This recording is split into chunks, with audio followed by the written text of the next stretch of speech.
నా దగ్గర డబ్బులు లేవు, నేను ఎవరికి ఇవ్వలేదు అంటున్నాడు. విజయసాయిరెడ్డి నా దగ్గర డబ్బులు నేను ఎవరికి ఇవ్వలేదు అంటున్నారు. అదే కదా, వీళ్ళు తీసుకున్నారని ఎవరు చెప్పారు?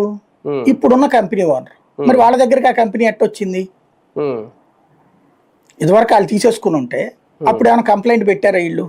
అదే కదా, లేదు కదా. లేదు, వాళ్ళని బెదిరించి తీసుకున్నారు. 5 ఏళ్ల పాటు నిద్రపోయాడు వ్యాపారస్తుడు.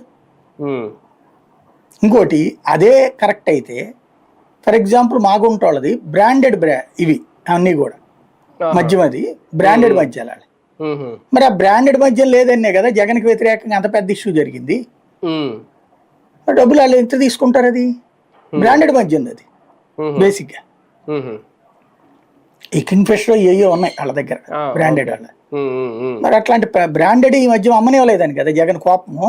అవును, ఆయన సొంత బ్రాండ్లు తెచ్చారని కదా అప్పుడు ఇక్కడ. కాబట్టి దీంట్లో 1,00,000 సందేహాలు ఉన్నాయి.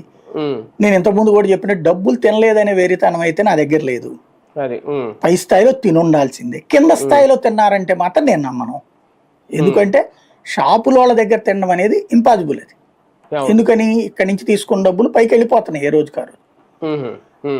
ఇక్కడ లెక్క ప్రకారం బ్యాంకులో వేయాల్సి వస్తుంది. అక్కడ అది జరుగుంటే ఏసీబీ కేసులు ఈ పాటికి 100 పెట్టచ్చు. ఏసీబీ ద్వారా పెట్టచ్చు. ఇక్కడ ఒక్క షాప్ మీద కూడా కేసు పెట్టలేదు కదా.